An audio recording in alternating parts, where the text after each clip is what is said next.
Hello and welcome to our YouTube channel. आज हम लोग पढ़ेंगे क्लास 6 के एनसीईआरटी के ज्योग्राफी का फर्स्ट चैप्टर, जिसका नाम है the earth and the solar system. इससे पहले कि हम चैप्टर पे आएँ, हम लोग एक सिचुएशन पे चलते हैं जहाँ पे हम लोग पहाड़ों में हैं और मौसम बिगड़ा हुआ है। पहाड़ों पे है, शाम का समय है और मौसम बिगड़ा हुआ है, तो कुछ ही देर में रात हो जाएगी। ठीक है, अब हम लोग देखते हैं आसमानों की तरफ। तो आसमानों में आपको कुछ ब्राइट कलर के, कुछ डल कलर के डॉट्स दिखाई पड़ेंगे। ठीक, जैसे जैसे समय बीतता जाएगा वो डॉट्स कुछ और ब्राइट हो जाएगा, कुछ उतना ही डल रह जाएगा, कुछ शाइन करेगा, कुछ शाइन नहीं करेगा, कुछ ट्विंकल करेंगे, कुछ ट्विंकल नहीं करेंगे, कुछ वाइट कलर के होंगे, कुछ रेड कलर के होंगे। ठीक है, उसके साथ एक बड़ा सा मून दिखाई देगा हमको। रात का समय है, जाहिर सी बात है हमें मून दिखाई देगा। तो ये सारी चीज़ों को हम लोग पढ़ने वाले हैं इन चैप्टर में कि ये जो जितने ये जो डॉट्स हैं वो डॉट्स क्या होता है, ये जो चांद हमें दिख रहा है वो चांद क्या है, वो मून क्या है, हम जिस प्लेनेट पे रहते हैं अर्थ, वो प्लेनेट क्या है, कैसे काम करता है, ये सारी चीज़ें, दिन कैसे होती है, रात कैसे होती है, सारी चीज़ें हम लोग पढ़ने वाले हैं इस चैप्टर में। तो सबसे पहले तो हम जैसा बताया कि चैप्टर में भी दिया हुआ है कि जब आप आसमानों में देखते हो तो आपको छोटे बड़े कई तरह के डॉट्स दिखाई देते हैं। ये डॉट्स एक्चुअली में क्या हैं? ठीक है, तो ये इन डॉट्स को हम लोग सेलेस्टियल बॉडी कहते हैं। सेलेस्टियल बॉडी बाद में पढ़ेंगे, हम लोग पहले पढ़ रहे थे मून के बारे में, तो जानते हैं मून क्या होता है। अब देखोगे रात में भी जो मून होता है ना, वो रेगुलरली एक तरीके का आपको गोल दिखाई नहीं देगा। कभी कभी आपको थोड़े से कम शेप में कटा फिटा अलग अलग तरीके का दिखाई देगा। लेकिन दो रात ऐसे होते हैं जो कि बिल्कुल ही डिफरेंट होते हैं। एक रात जिसमें आपका जो चांद है वो पूरी तरीके से दिखाई देता है, पूरा गोल आपको दिखाई देता है अपने पूरी रोशनी के साथ, अपनी पूरी ताकत के साथ। उस रात को हम फुल मून नाइट कहते हैं, या फिर हिंदी में पूर्णिमा कहते हैं। क्या कहते हैं? पूर्णिमा। इंग्लिश में फुल मून नाइट और पूर्णिमा। ठीक इसी का ठीक उल्टा एक दिन ऐसा आता है कि आपके जो चांद है वो आपको बिल्कुल भी दिखाई नहीं देता, वो आपको बिल्कुल समझ में नहीं आता कि वो कहाँ है, कैसा है। उस ऐसे रात को हम न्यू मून नाइट या फिर अमावस्या भी कहते हैं। न्यू मून नाइट इसलिए कहते हैं क्योंकि आज के बाद एक नया चांद शुरू होता है। इसका ये मतलब नहीं है कि यहाँ पे चांद खत्म हो गया। यह एक पॉजिटिव वे में देखने की चीज़ों का तरीका है कि आप कितना चीज़ों को पॉजिटिव में लेके जा सकते हैं। जैसे इसको आप एंड डे नाइट या ऐसा कुछ भी कह सकते थे, या terminal day night, no moon, ऐसा कुछ भी कह सकते थे। लेकिन हम लोग क्या कहते हैं? New moon. न्यू मून क्यों? क्योंकि आज से एक नए दिन की शुरुआत होगी। मतलब पीछे बातों को जो हो गया उनको छोड़ के हम आगे बढ़ते हैं। जो भी हमारे लाइफ में नेगेटिविटी हो रही है उसको छोड़ के हम आगे बढ़ते हैं। तो यहाँ से इसको हम कहते हैं न्यू मून नाइट। ठीक है, न्यू मून नाइट के बाद हम लोग पढ़ने वाले थे सेलेस्टियल बॉडी में। अब मून के साथ ही जिस दिन आपको बिल्कुल भी चांद नहीं दिखता, उस दिन आप आसमान में देखोगे ना, तो वो जो आपको डॉट्स दिखाई दे रहे थे वो काफ़ी ब्राइट होते हो जाते हैं। जाहिर सी बात है, क्योंकि कोई लाइट बीच में नहीं आ रहा होता है, तो जिसकी वजह से लाइट जो पीछे के रिफ्लेक्शंस है वो बहुत ही शार्प दिखाई देते हैं।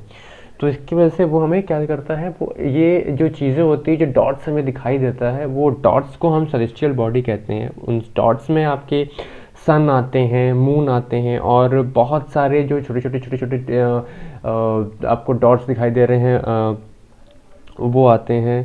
ठीक, और इसके अलावा आपका जो प्लैनेट्स हैं वो सब ही आपका सेलेस्टियल बॉडी ही कहलाता है।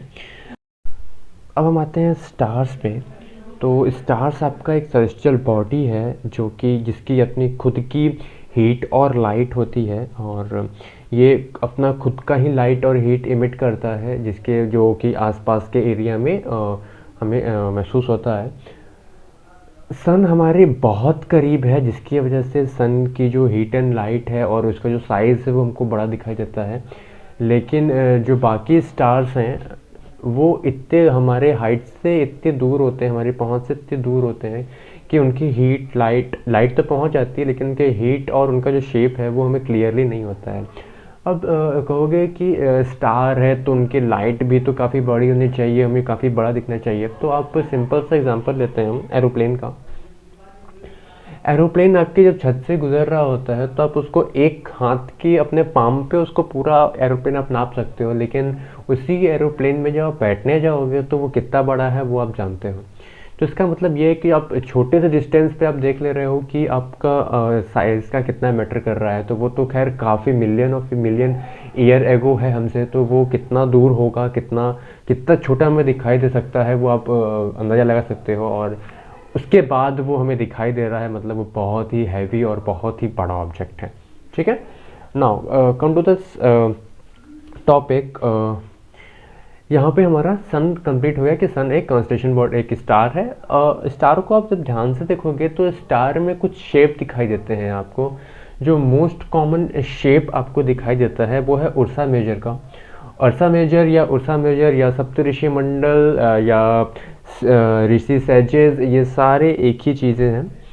ये सारे एक ही स्टार्स, ग्रुप ऑफ स्टार के नाम है। इसमें 7 स्टार का एक ग्रुप है जो कि एक अलग तरीके से अरेंज हुए।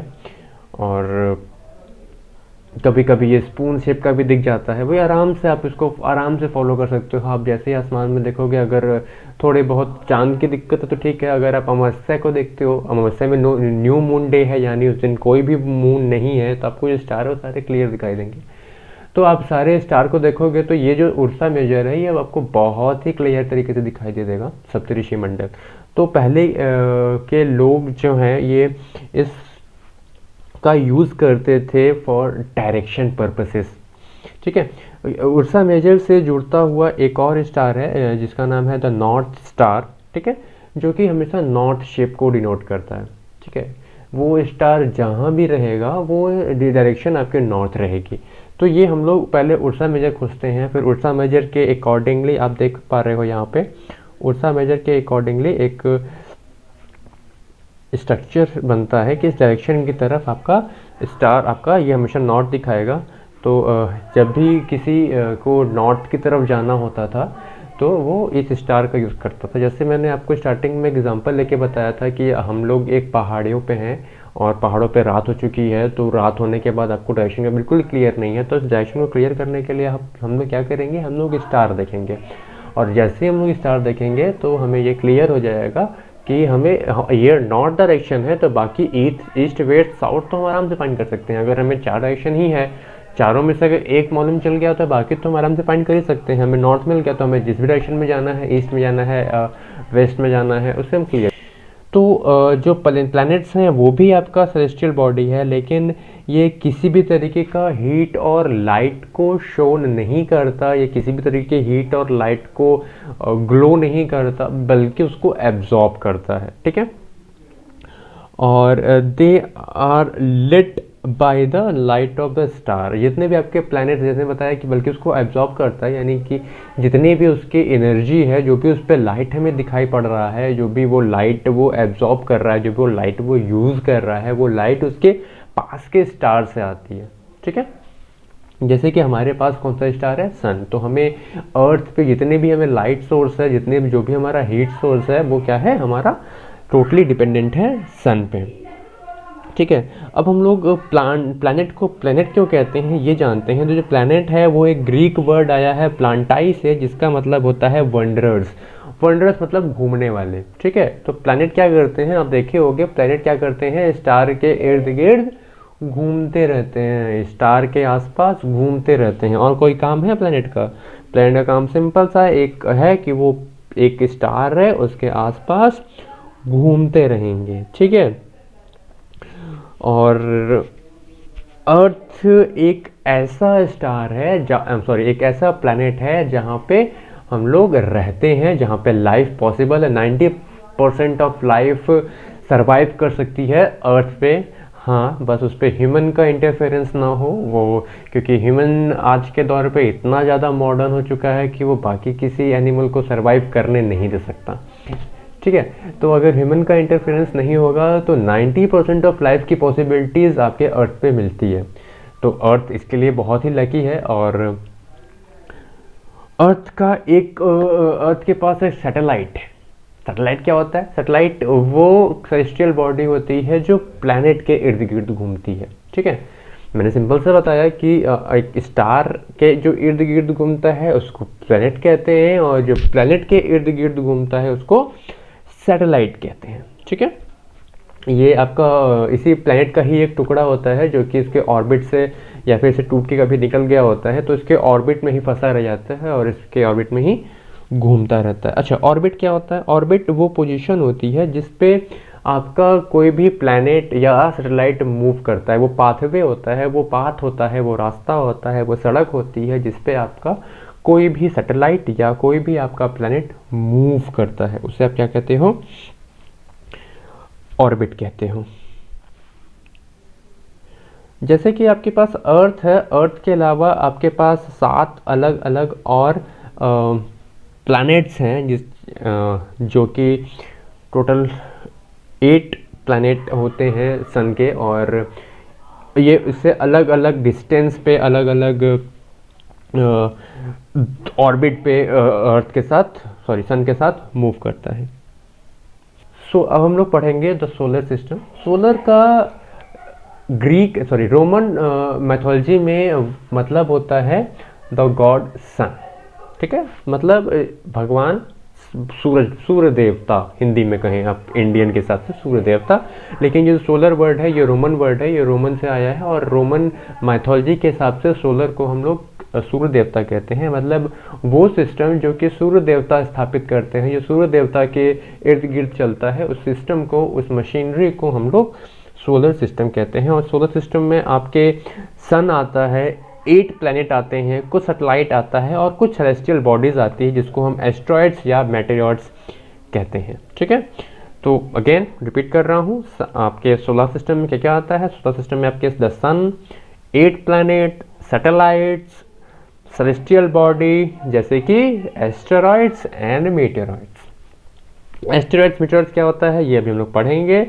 सोलर सिस्टम में सबसे पहला टॉपिक क्या है? द सन। सन क्या होता है?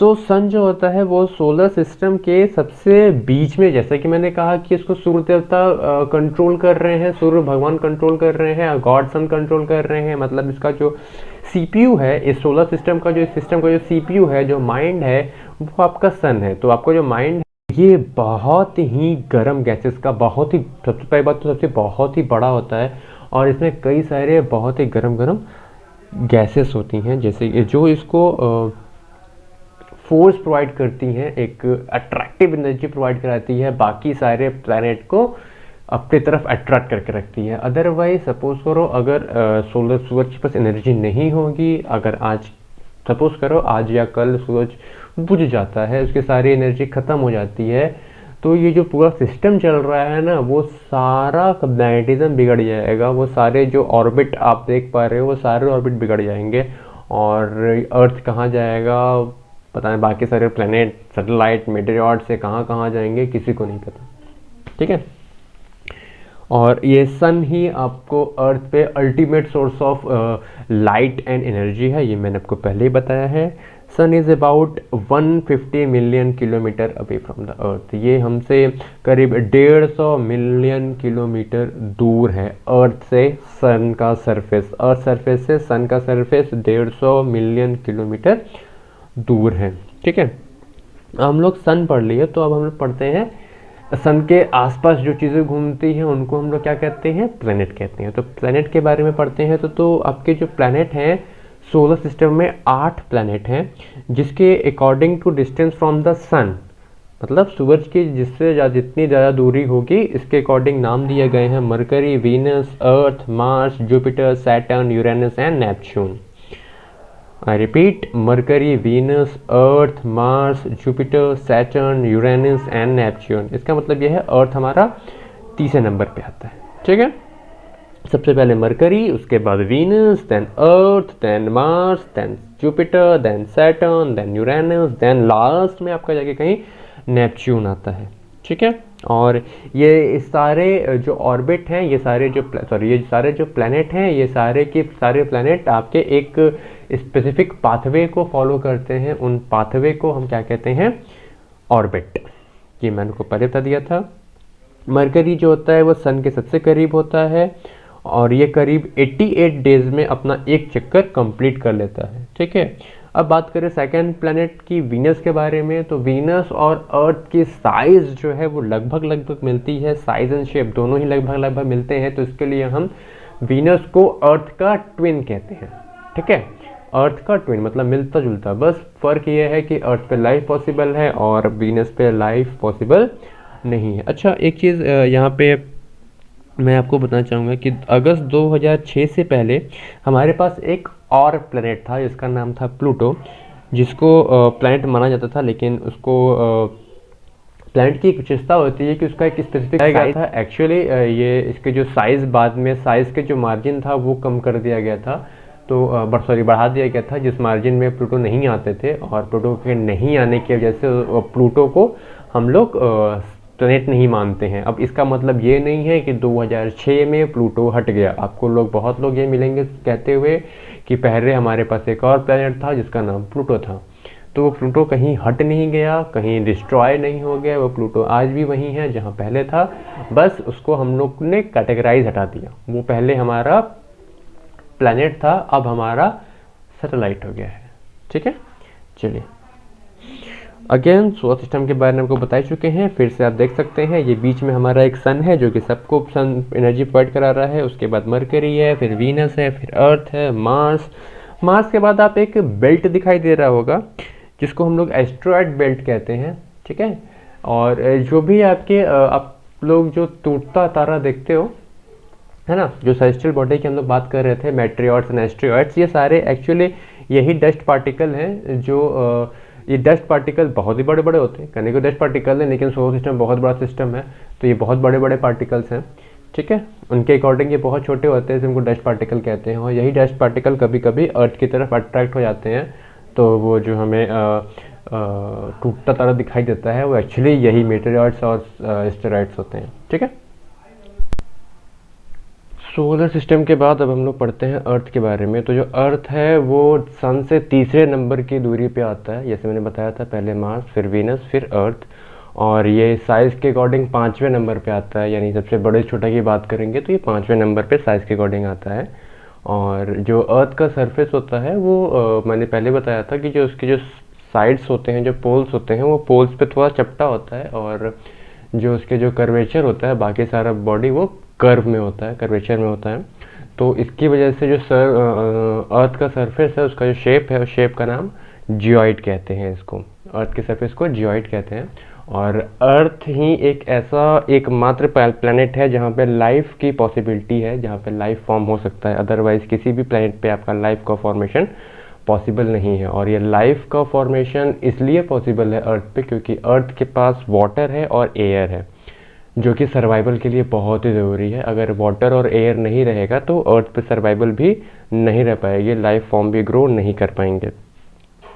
और सिर्फ एयर और वाटर होना ज़रूरी नहीं है, एयर में भी आपके जो एयर है वो ऑक्सीजन है। अगर सपोज करो ऑक्सीजन के अलावा बाकी सारे गैसेस अर्थ पे रहते, हीलियम, नाइट्रोजन, कार्बन डाइऑक्साइड वगैरह वगैरह, तो तब पर भी आपका लाइफ सपोर्ट होना अर्थ पे पॉसिबल नहीं था जब तक कि अर्थ पे ऑक्सीजन नहीं रहती। तो इसका मतलब अर्थ पे दो जो बहुत ही इसेंशियल चीज़ें हैं फॉर लाइफ, यानी कि ऑक्सीजन एंड वाटर, दोनों ही अर्थ पे मौजूद है, जिसकी वजह से हमारा अर्थ जो है वो लाइफ को सपोर्ट कर पाता है।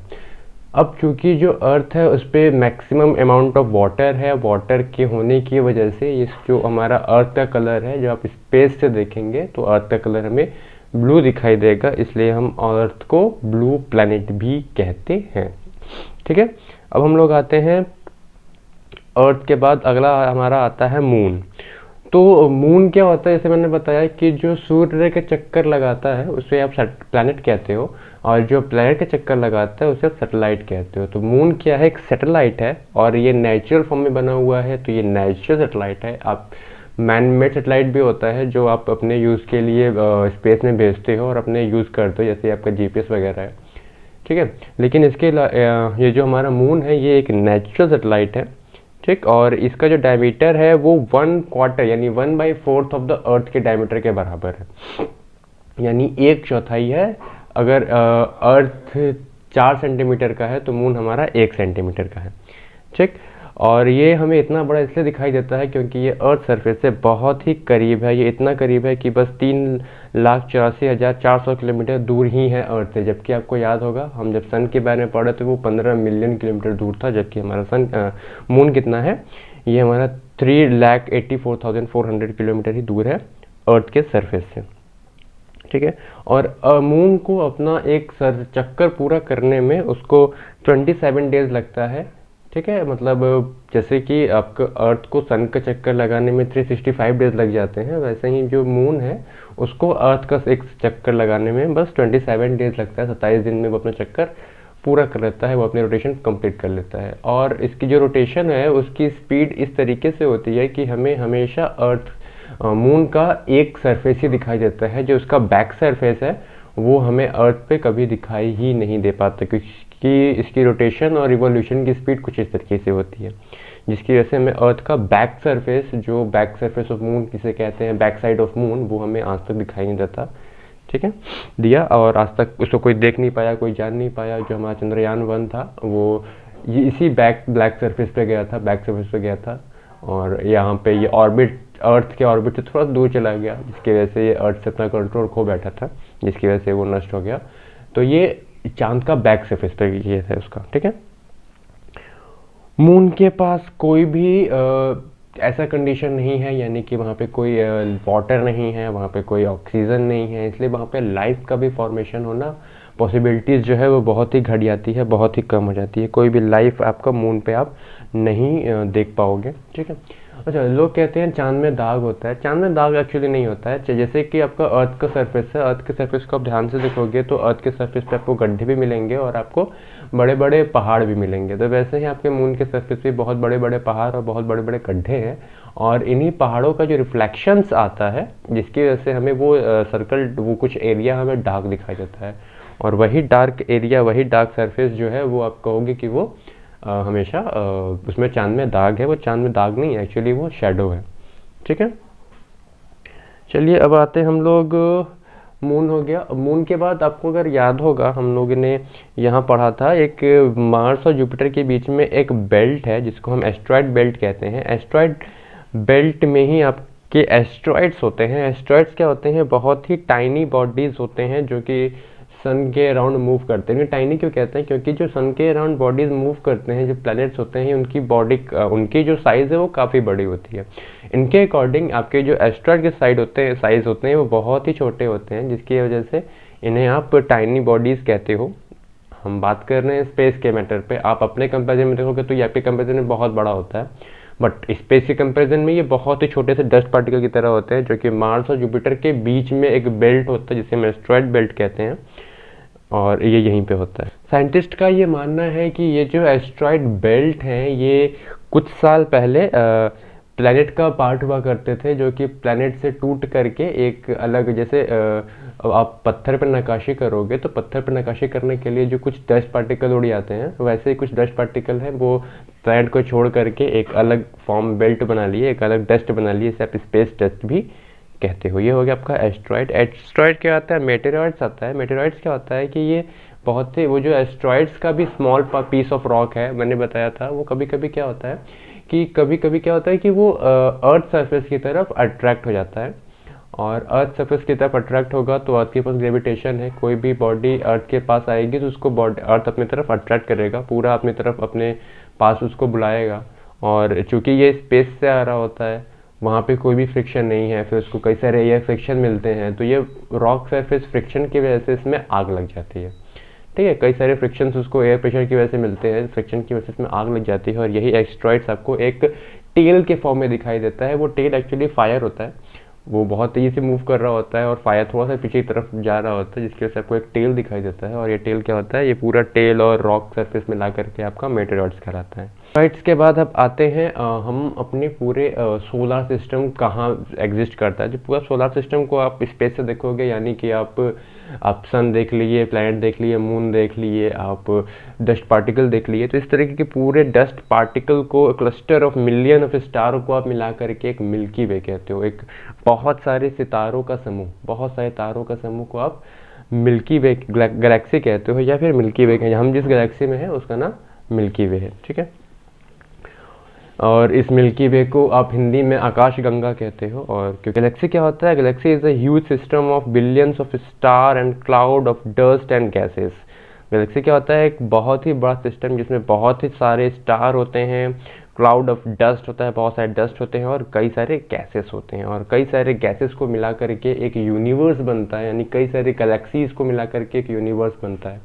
तो आप एक चेन देख पा रहे हो, आप कहाँ पे हो, आप अर्थ पे हो। अर्थ एक सोलर सिस्टम में है, सोलर सिस्टम में एक मिल्की वे गैलेक्सी में है, और कई सारी गैलेक्सी मिला करके एक यूनिवर्स बना रहा है। तो आप कितने छोटे से चीज़ में हो, आप ये सोच सकते हो।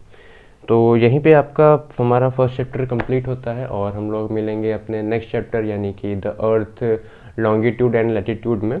और तब तक के लिए धन्यवाद, जय हिंद।